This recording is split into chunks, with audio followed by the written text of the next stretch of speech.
Oke, Assalamualaikum warahmatullahi wabarakatuh. Selamat pagi, selamat siang, selamat sore, selamat malam. Selamat sejahtera untuk kita semua. Dan berbagai salam yang lainnya saya aturkan untuk kalian semua yang menonton. Ntar saya atur.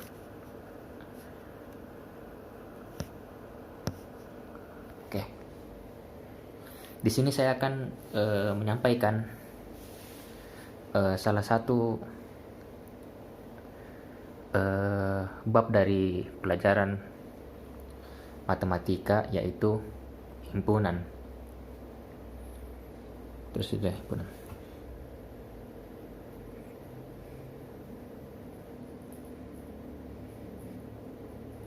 Himpunan. Oke. Yang saya jelaskan di sini ada dua, yaitu himpunan dan fungsi. Cuman saya dahulukan himpunan terlebih dahulu, karena untuk mempelajari fungsi kita harus tahu basicnya, yaitu dari himpunan. Sebelum masuk lebih dalam, kita harus tahu dulu apa sih itu himpunan. Saya katakan begini, himpunan adalah ketika suatu kumpulan objek itu memiliki suatu kesamaan. Jadi ada objek-objek yang dikumpulkan dan memiliki kesamaan, maka itulah himpunan. Bahasa sederhananya seperti itu. Kalau menurut definisi yang kalau kita misalnya kita searching di Google, itu seperti himpunan adalah suatu kumpulan objek yang didefinisikan dengan jelas. Seperti itu. Definisi yang saya sampaikan tidak jauh beda. Sama maknanya, cuma beda penyampaiannya saja. Apa sih itu objek tadi yang saya sebutkan? Objek itu seperti, bisa kita sebutkan seperti benda-benda, atau kalau dalam bahasa Indonesia objek itu kan yang dikenai predikat, seperti itulah objeknya. Dalam matematika kita bisa menyebut objek ini sebagai anggota atau sebagai elemen dari himpunan itu sendiri. Contohnya, ada himpunan, sebutlah himpunan A. Dia memiliki objek atau anggota atau elemen 1, 2, dan 3. Maka inilah himpunannya. Seperti yang saya sampaikan tadi, kalau himpunan itu memiliki satu kesamaan. Kalau kita lihat di himpunan A ini ada 1, 2, dan 3. Kesamaan dari 1, 2, dan 3 ini adalah mereka memiliki kesamaan, yaitu sama-sama angka atau bilangan. Angka. Termasuk angka ini. Bisa juga bilangan.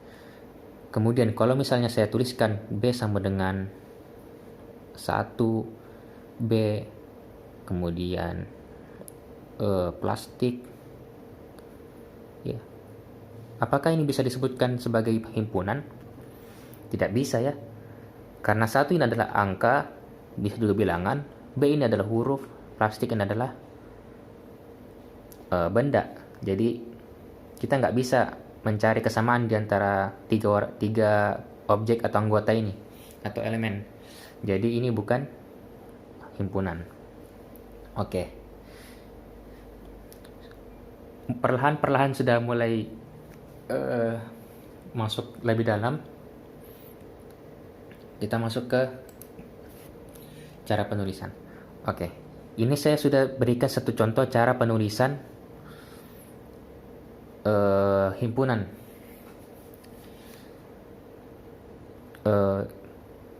Cara penulisan himpunan itu ada 3, ya. Kalau yang saya tuliskan dari awal ini adalah cara penulisan dengan cara tabulasi atau daftar. Jadi daftarkan anggotanya, ada 1, ada 2, dan 3. Di daftar atau tabulasi. Kemudian ada cara penulisan dengan cara builder. Builder ini kita bisa sebut sebagai notasi himpunan. Contohnya seperti ini. Ada himpunan A kurung. Kita sebut elemennya itu sebagai X. Ini sembarang, mau X, Y, atau Z. Bisa B, C, D, sembarang. Dimana X ini elemen tergantung. Kalau kita bisa elemen jenis bilangan, salah satu jenis bilangan. Kita tahu kan kalau bilangan itu ada bilangan bulat, bilangan natural atau bilangan asli, bilangan rasional, irasional, bilangan real. Kita ambil satu contoh yaitu bilangan natural, di mana X ini lebih besar sama dengan 3. Oke. Apakah ini bisa disebut sebagai himpunan? Bisa ya, karena natural ini kan dimulai dari angka 1, 2, 3, 4, dan seterusnya. Maka 3 ini masuk ke himpunan bilangan natural. Kalau ini kan dia terbuka. Maksudnya terbuka adalah tidak memiliki batas. Batasnya cuma 1. Selang terbukanya ke kanan. 3, 4, 5, 6, 7, 8, dan seterusnya. 3, 4, 5 maksudnya. Jadi dimulai dari 3, 4, 5, 6, 7, 8. Salah. Jadi anggota seterusnya itu sangat banyak ya, jadi kita tidak tahu. Makanya disebut sebagai selang terbuka ke kanan. Kemudian ada juga yang tertutup. Misalnya B, himpunan B. X elemen real, dimana X ini lebih besar sama dengan 3, lebih kecil sama dengan 15.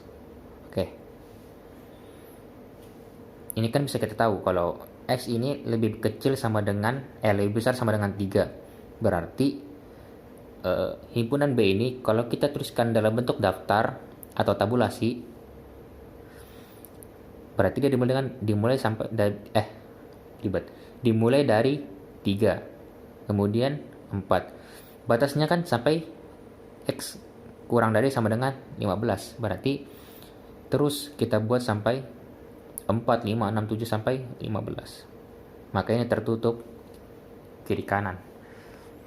Jadi kita bisa tahu batasnya dari mana. Kalau ini tidak, kita tahu batasnya dari kemana kan. Karena ini terbuka. Kemudian cara penulisan yang ketiga adalah dengan cara pernyataan. Pernyataan ini ya sudah sering kita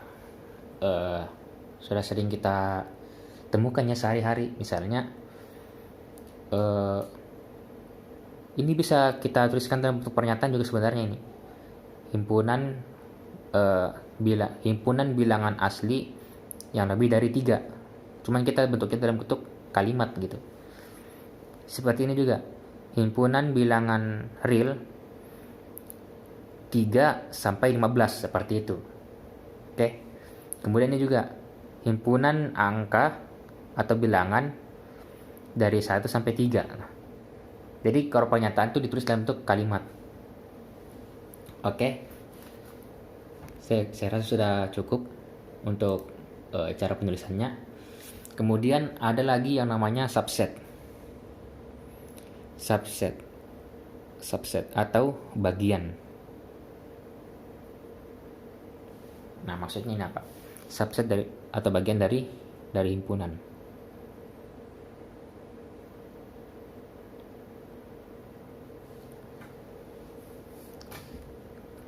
Kalau kita misalkan ada sebuah lingkaran ya, maka subset itu adalah seperti ini. Nah, inilah subsetnya. Oke. Ini juga subsetnya ini. Kan maksudnya adalah bagian. Jadi kalau misalnya ada himpunan, misalnya himpunan yang ini, kita tuliskanlah ada sebuah himpunan lagi, B misalnya. Dia himpunannya 1 dan 3. Berarti B ini juga termasuk, karena di A ini adalah ada 1, 2, dan 3, dan di B ada 1 dan 3, maka B. Oke, lanjut. Tadi sedikit terpotong. Karena Oke, lanjut ya. Karena di A ini kan ada 1, 2, dan 3, dan di B ada 1 dan 3, maka kita bisa menuliskan, ini tadi subset saya lupa simbolnya ya. Simbolnya itu seperti ini. Oke.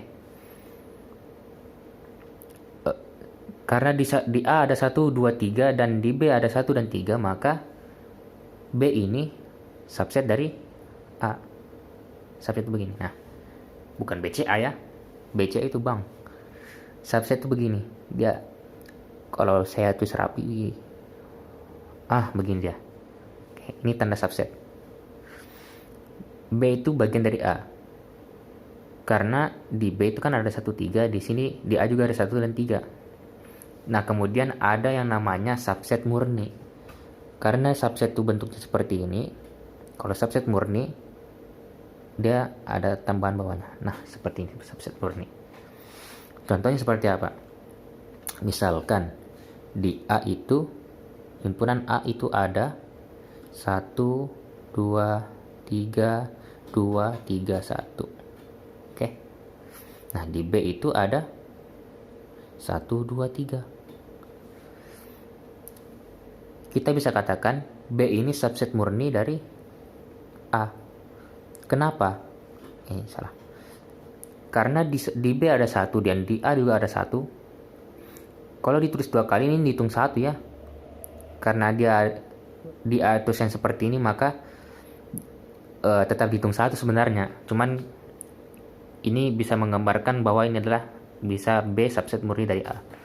Karena di B ada 1, di A juga ada 1, di B ada 2, dan di A juga ada 2, di B ada 3, dan di A juga ada 3, maka anggota-anggota yang di B semuanya ada di A, maka B itu subset murni dari A. Sudah paham kan bedanya kalau subset itu nggak menyeluruh anggotanya ada di A. Kalau misalnya subset murni, semua anggota di B ada juga di A. Seperti itu. Oke, lanjut. Habis kita masuk ke subset, kita masuk ke operasi himpunan. Operasi himpunan kita batasin. Oke. Operasi himpunan yang pertama adalah gabungan. Oke kan. Sorry, tulisannya nggak bisa dimaksimalin karena ya begitulah, bisa dibahas. Gabungan itu simbolnya seperti ini. Ini gabungan. Misalnya A gabung B. Nah, seperti ini gabungannya. Maksudnya gabungan itu adalah kita menggabungkan unsur-unsur yang berbeda atau elemen-elemen yang berbeda dari dua himpunan ini. Contoh, misalnya di A ada 1, 2, 5. Di B ada 1, 3, 7.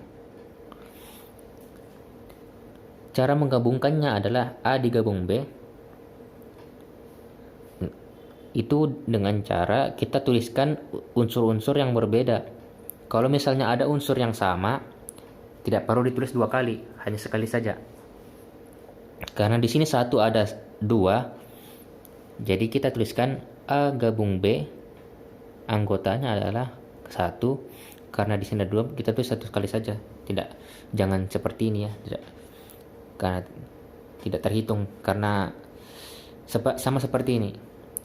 Hanya boleh 1 saja. Ini dihitung 1 sebenarnya. Karena sama dia. Ada 1, kemudian 2, 3, 5, dan 7. Maka inilah operasi gabungan dari himpunan A dan B. Kemudian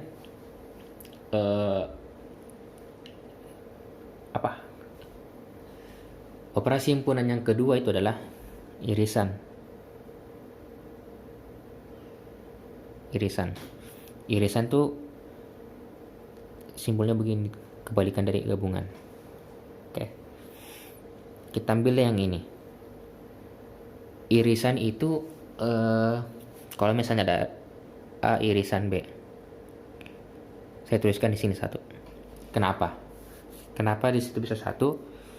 Karena irisan adalah eh, himpunan yang sama-sama dimiliki oleh maksudnya anggota yang sama-sama dimiliki oleh dua himpunan. Karena karena di A ini ada 1, 2, 5 dan di B ada 1, 3 dan 7. Mereka sama-sama memiliki 1. Maka inilah irisannya. Kalau kita gambarkan diagram lingkaran, ya bisa bilang diagram lingkaran. Dia kan seperti ini. Nah, diagram lingkaran.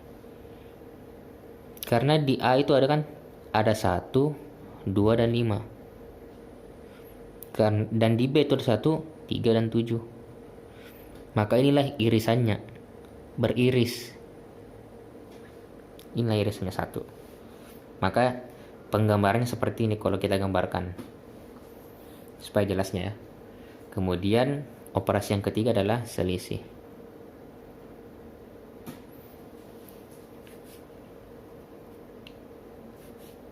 Kita bisa menuliskan selisih itu dengan garis miring seperti ini ya. Bukan harus dari kiri ke kanan begini. Kalau begini dia tanda bagi, jadi begini tandanya. Oke.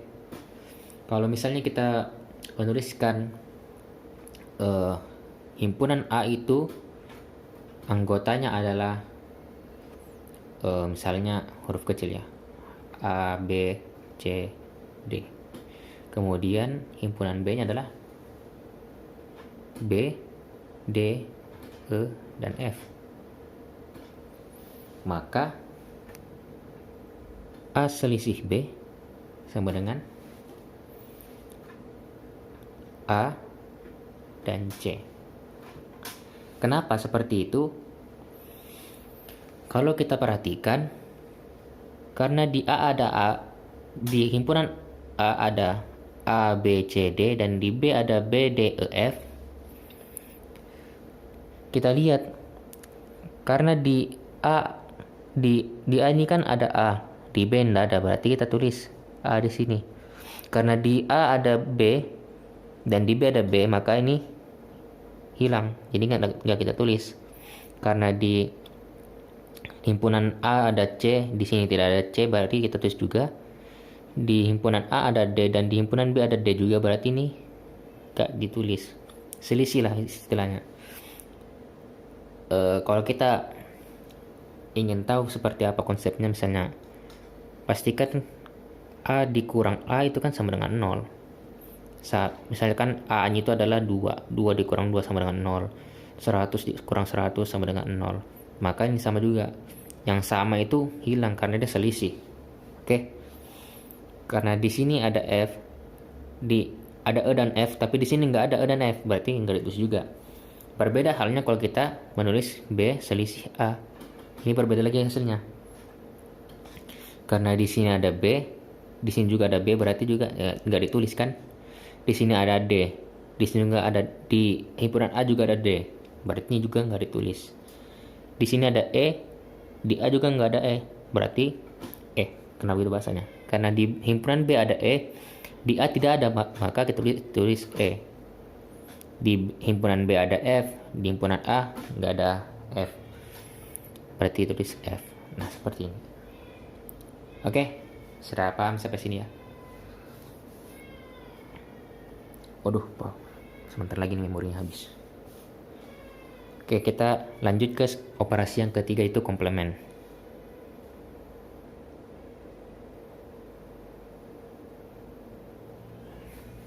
Komplement.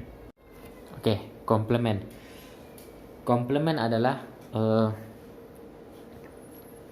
ada himpunan A beserta anggotanya dan juga ada himpunan S beserta anggotanya.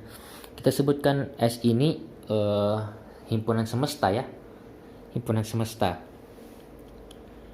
Jadi kalau kita misalkan gambarkan sebuah gambaran seperti ini adalah S-nya, semestanya itu maksudnya keseluruhannya. Dan di sini ada himpunan A. Nah seperti inilah gambarannya sebuah himpunan semesta, di dalamnya ada himpunan A.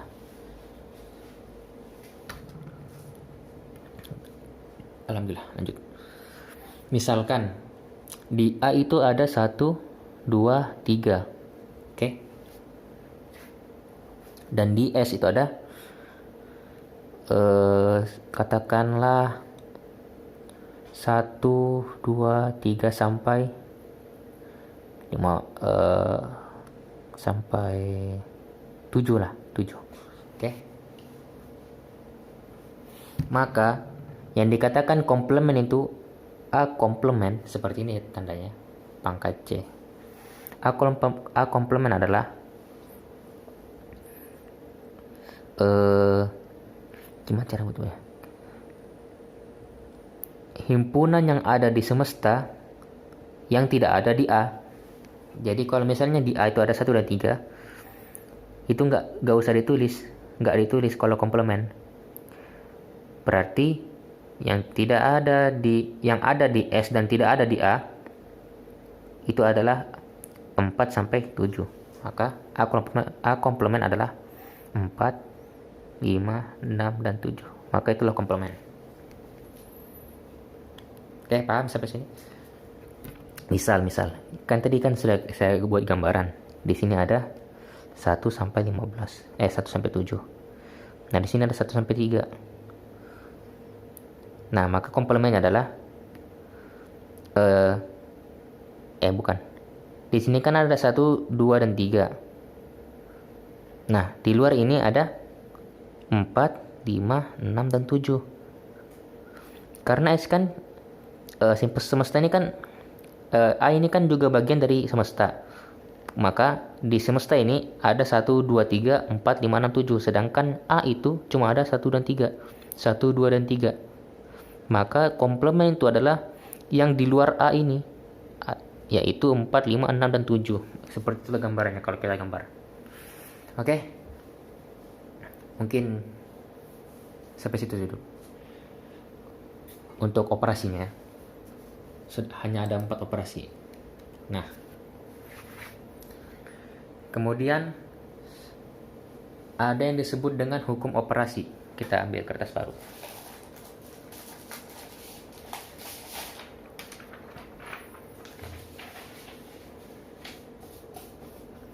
Hukum operasi.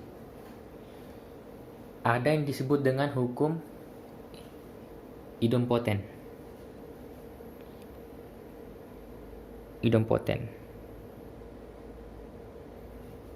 Idempoten seperti apa? Yang pertama, ketika A irisan A sama dengan A. Mungkin kawan-kawan di rumah bisa buktikan sendiri ya. Misalkan A itu himpunannya 1, 2, 3, terus diiris, maka hasilnya akan sama dengan A. Yang kedua adalah ketika A gabung A, hasilnya tetap A juga. Itulah disebut dengan idempoten.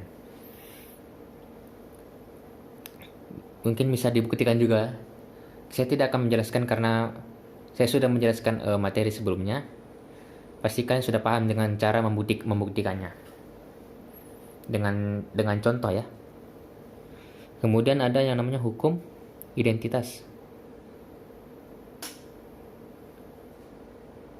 Hukum identitas dari himpunan yang pertama itu adalah ketika A digabung dengan himpunan kosong ya, itu akan sama dengan A kalau digabung. Tetapi kalau dia diiris dengan himpunan kosong, maka hasilnya akan himpunan kosong. Ini hukum identitas. Yang ketiga, ada yang namanya hukum komutatif. Nah, hukum komutatif yang pertama adalah ketika A digabung B, itu sama saja kita dengan himpunan B digabung dengan himpunan A. Ini bisa dibuktikan juga ya. Oh ya, sebelumnya himpunan kosong itu apa sih? Supaya nggak bingung ya. Himpunan kosong adalah himpunan yang tidak memiliki anggota. Contohnya ada himpunan C misalnya. Anggotanya kosong. Seperti ini. Nggak ada anggota sama sekali. Seperti kos-kosan belum disewa lah himpunan kosong ini. Kosong. Tipis. Kemudian yang kedua, Ketika A diiris dengan B, himpunan B, itu sama saja dengan kita himpunan B diiris dengan himpunan A. B irisan A sama dengan A irisan B. Bisa dibuktikan dengan contoh dengan yang saya beritahu tadi. Kemudian hukum asosiatif. Asosiatif. Oke. Apa ini hukum asosiatif? Hukum asosiatif ya, saya tuliskan dulu ya supaya paham. Ketika A gabungan dulu. Ketika A gabungan B gabungan C sama dengan A gabungan B gabungan C. Nah, maksudnya apa? Ketika ini kan kalau kita dalam operasi operasi dalam bilangan bulat sesuai operasi yang dalam tanda kurung harus dikerjakan terlebih dahulu, ya kan? Nah, ketika ada operasi A gabung B gabung C, mau kita operasikan yang ini dulu atau yang ini dulu, itu sama saja hasilnya. Maka itulah hukum asosiatif. Sama dengan kalau kita mengiris yang kedua, A iris B iris C sama dengan A iris B iris C, sama aja hasilnya nanti. Bisa dibuktikan dengan kalian membuat contoh. Kemudian hukum distributif.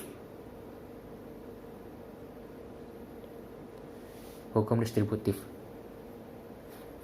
Kalau hukum distributif dalam suatu contoh kasus, kita harus melibatkan setidaknya dua operasi. Operasi yang pertama kan kita ada gabungan dan irisan. Maka hukum yang pertama adalah ketika gabung A gabung B irisan C, itu akan sama dengan A gabung B irisan A gabung C. Ini sama saja dengan perkalian seperti yang sering kita temukan dalam pemfaktorannya dalam aljabar. Contohnya itu ketika A dikali dengan B tambah C misalnya. Itu kan sama aja dengan kita kali ini terus kali ini kan. Maka A kali B ditambah A kali C. Sama saja dengan ini. Dijabarkan, diekspansikan. Kemudian yang kedua, ini kita balik saja tandanya. Ketika A irisan B gabung C, maka ini sama dengan A irisan B digabung A irisan C. Ini adalah hukum distributif. Kemudian yang terakhir adalah hukum De Morgan. Waduh, mau habis lagi waktunya. Hukum De Morgan ini yang pertama adalah ketika komplement A gabung B komplement akan sama dengan komplement A komplement iris B komplement. Jadi karena di sini dia gabung, ketika dia dikomplement jadi iris. Alhamdulillah. Yang kedua, ketika kita menuliskan A iris B komplement, itu sama dengan A komplement gabung B komplement. Nah, inilah hukum-hukum operasi himpunan yang ada sampai saat ini ya. Oke, lanjut. Tadi batas waktunya sudah habis. Kita lanjut.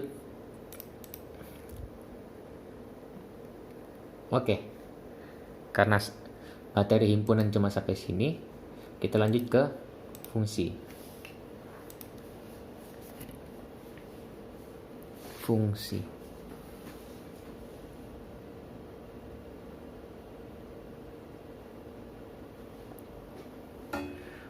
Apa sih itu fungsi? Nah, sebelum kita masuk ke fungsi, kita harus masuk dulu ke relasi. Dari bahasanya sudah tahuan kan, kalau relasi itu adalah hubungan. Sering kita ketemukan dalam bahasa sehari-hari relasi. hubungan, relasi perusahaan, relasi persahabatan, relasi pertemanan. Nah, sama dengan himpunan. Ketika ada himpunan A dan B, ada elemennya 1, 2, 3, ada elemennya 4, 5, 6, maka relasi itu seperti ini. 1 berrelasi dengan 4, 2 berrelasi dengan 5, 3 berrelasi dengan 4, dan seterusnya. Itulah relasi. Relasi itu yang hubungan mereka, hubungan yang ini hubungannya. Itulah disebut dengan relasi. Kemudian setelah kita tahu apa itu relasi, kita masuk ke fungsi.